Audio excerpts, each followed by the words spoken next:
साथियों नमस्कार, मैं सुरेंद्र वर्मा सुंदर आपका हार्दिक अभिनंदन और स्वागत करता हूं। साथियों, हर रोज की तरह मैं आज आपके सामने उपस्थित हूं। एक कविता जो आपको सोचने के लिए मजबूर कर देगी, डर का देवता। जरूर आपने कभी न कभी महसूस किया होगा, हम जब भी किसी भी धार्मिक स्थल पर जाते हैं, पूजा पाठ करते हैं और अपनी मनोकामनाएं जो हैं वो ईश्वर के सामने या परमपिता के सामने प्रकट करते हैं। चाहे मंदिर में जाएं, चाहे मस्जिद में जाएं, चाहे चर्च में जाएं, चाहे गुरुद्वारे में जाएं, कहीं भी किसी भी धार्मिक स्थल पर जो पूजा स्थल होते हैं वहां पर जाते हैं तो हम अपनी इच्छा प्रकट करते हैं। कहीं ना कहीं अगर हम कहें तो हमारे भाव में एक सौदा होता है कि हे परमपिता परमेश्वर, जो पूरी दुनिया का मालिक है, जो हमारा पिता है, जो सबका पिता है, जिसने हमको जन्म दिया है, क्या वो कभी अपने बच्चों का अहित चाह सकता है या अनिष्ट कर सकता है? क्या कोई भी माँ बाप से कोई भी बच्चा डरता है? डरे भी क्यों?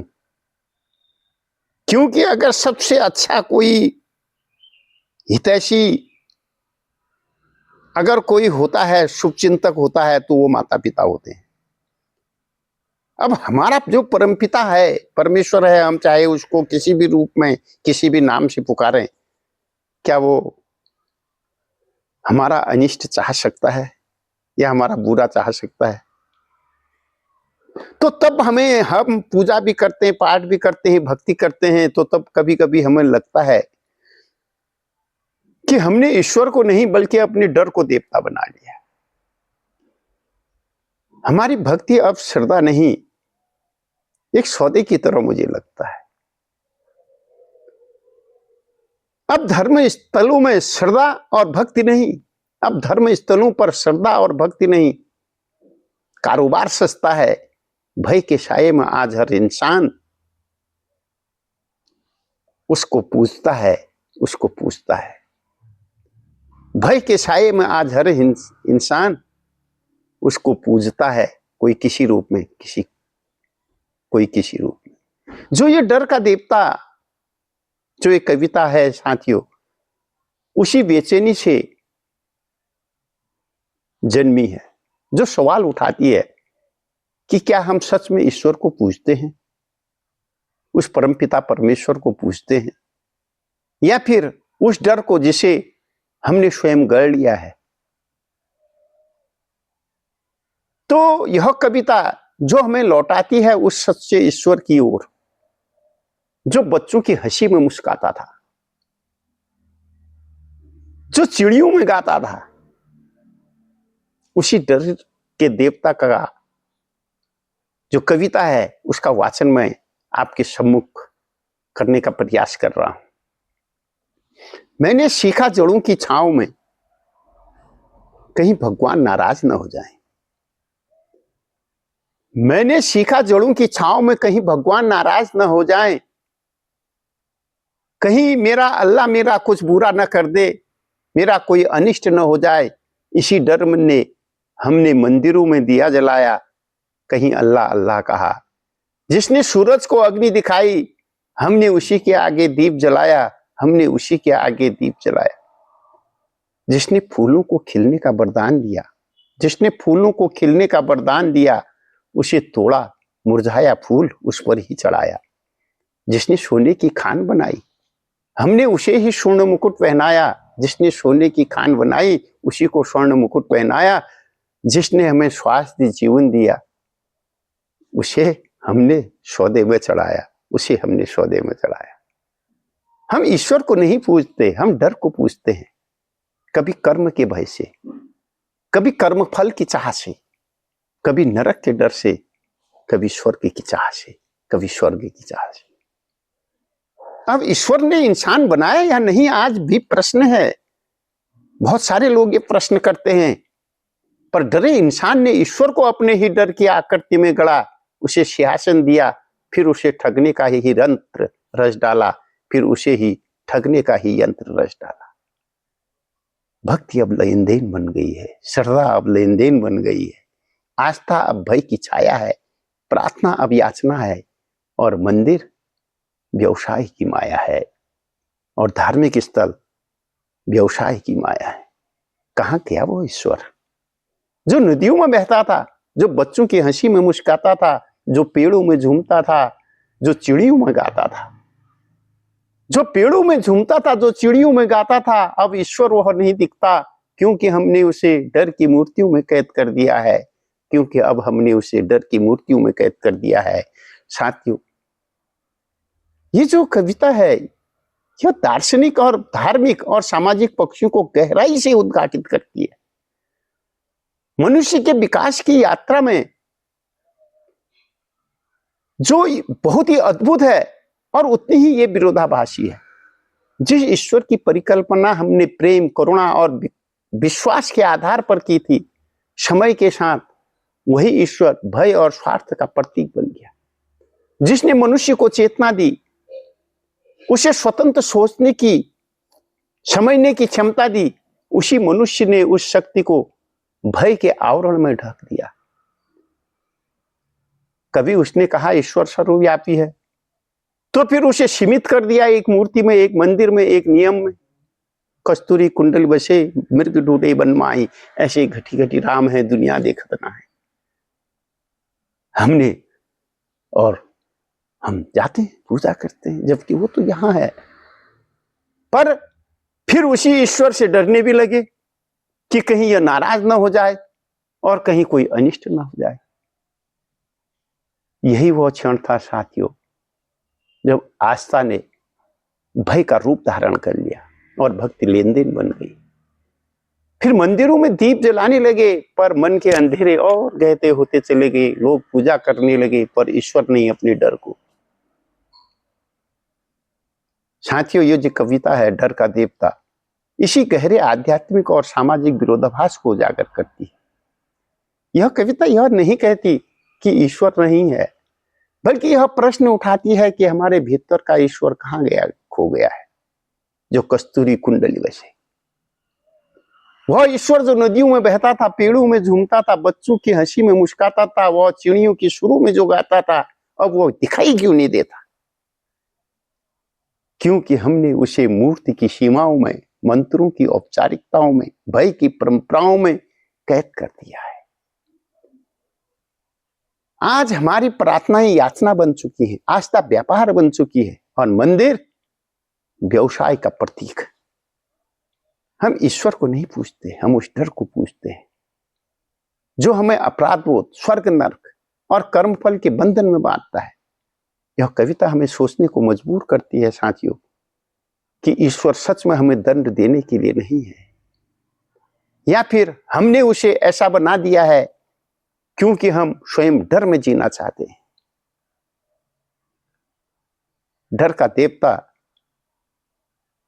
किसी की आलोचना नहीं करता, यह मानव चेतना की मुक्ति की पुकार है। यह कविता कहती है कि ईश्वर जब तक तब तक जीवित रहेगा जब तक ये श्वास है। जब तक मानव चेतना की मुक्ति की पुकार है, यह कविता कहती है कि ईश्वर तब तक जीवित रहेगा जब तक हम उसे प्रकृति में, प्रेम में और जीवन की सहजता में महसूस करेंगे, ना कि भय में, नियम में और प्रायश्चित की बेड़ियों में। यही इस कविता की आत्मा है। ईश्वर को खोजना है तो अपने भीतर, अपने कर्म में, अपने स्नेह में, क्योंकि डर से नहीं, प्रेम से उपजती है आस्था। आपने तो वो कहानी सुनी होगी साथियों, कस्तूरी बरसे मृग ढूंढे वनवाही, ऐसे घटी घटी राम है दुनिया देखत ना है। हम कहां कहां जाते हैं, कहां कहां नहीं भटकते हैं, कितनी जिंदगियां चली जाती है, कितना क्या कुछ हो जाता है। इसी ढंग से आपने ये भी सुना होगा, मन चंगा तो कठौती में गंगा। महान भक्त रविदास से संबंधित है और जो सत्य घटना पर आधारित है। राजकुमारी गई थी नदी में नहाने के लिए, अपने सोने का कंगन खो करके आ गई, जो बह गया, जो उसको बहुत प्यारा था, रोती हुई आई। रविदास जी रास्ते में ही चमड़े का काम करते थे, उनके पास एक कठौती थी, कांट का बर्तन, लकड़ी का बर्तन। जब वो रोती बिलखते हुए अपने कंगन को ढूंढ करके नहीं मिला, गंगा में जो छूट गया था, गिर गया था, वो नहीं मिला, तो रविदास जी ने उनको बुलाया। हाँ बेटी, तुम रो क्यों रही हो? महसूस करिए भावों को, श्रद्धा को, समर्पण को, भक्ति को, श्रद्धा को। तो उसके सहेलियां जो थी उन्होंने बताया, बाबा इसकी जो कंगन है वो वहां नदी में गिर गई। उसने अपने पास बुलाया, अपने पास बिठाया। उसने कठौती में हाथ फेर करके बड़े भक्ति भाव से देखा और हाथ घुमा करके निकाला और देखा, बच्चों क्या यही तेरा कंगन है? सारे लोग देख करके आश्चर्यचकित हो गए। कठौती में से, वो भी किसके? जो जूते सिलने का, चमड़े सिलने का काम करता है, जूते सिलने का काम करता है, उसकी कठौती में से, जिसमें चमड़ा भिगाया जाता है, कहां गंगा कहां कठौती, तो वहां से वो कंगन निकल आया। सारे लोग हक्के बक्के देखते रह गए। तो यह है भक्ति, यह है प्रेम, यह है श्रद्धा, यह है आस्था। इतना समर्पण, इतना प्रेम भाव, ईश्वर के प्रति इतनी बड़ी आस्था, तब पैदा होते हैं ईश्वर।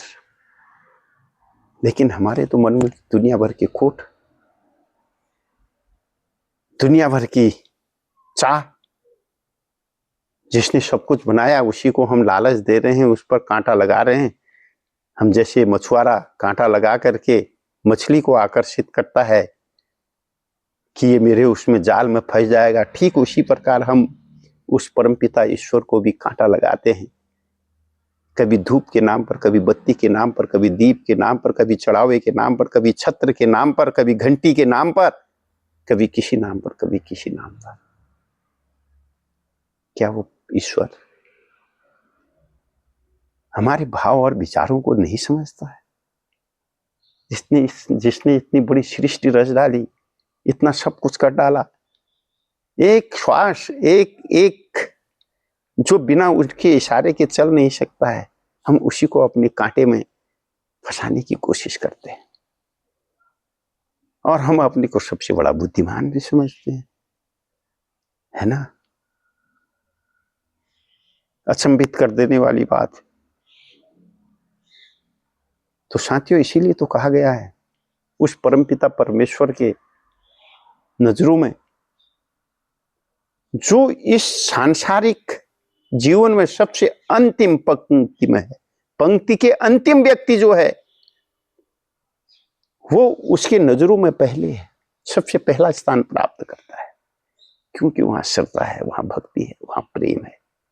आज हम अपने धन बल, बाहुबल या कहें किसी भी रूप से बस मंदिर के मूर्ति के दर्शन करने के लिए वहां पर जा रहे हैं, जैसा मैंने अनुभव किया, आपने भी किया होगा। क्या ऐसे भगवान प्राप्त हो सकते हैं? 5 में से 1 लाख, 1 करोड़, 10 करोड़, 20 करोड़, 100 करोड़ से क्या हम उसको 1000 करोड़ से क्या उस ईश्वर को खरीद सकते हैं? इस सोचने की, आत्ममंथन, चिंतन का करने की जरूरत है। तो साथियों, इसी विचार और इसी भावों के साथ मैं अपनी वाणी को यहाँ पर विराम देता हूं। अगर आप पहली बार मेरे चैनल से जुड़े हैं तो आपसे अनुरोध है कि इस चैनल को सब्सक्राइब करें, लाइक करें, शेयर करें। और जो पहली बार जुड़े हैं उनसे विशेष अनुग्रह है कि लाइक, शेयर और कमेंट करना न भूलें और सब्सक्राइब करना न भूलें। आपका बहुत बहुत आभार, आपका बहुत प्रेम, सद्भाव और शुभकामनाएं प्राप्त हो रही हैं। इसके लिए फिर आपको आभार प्रकट करता हूं और फिर मिलता हूं मैं इसी प्रकार की नई कविताओं के साथ, नए भाव विचारों के साथ। आपका आभार, अभिनंदन।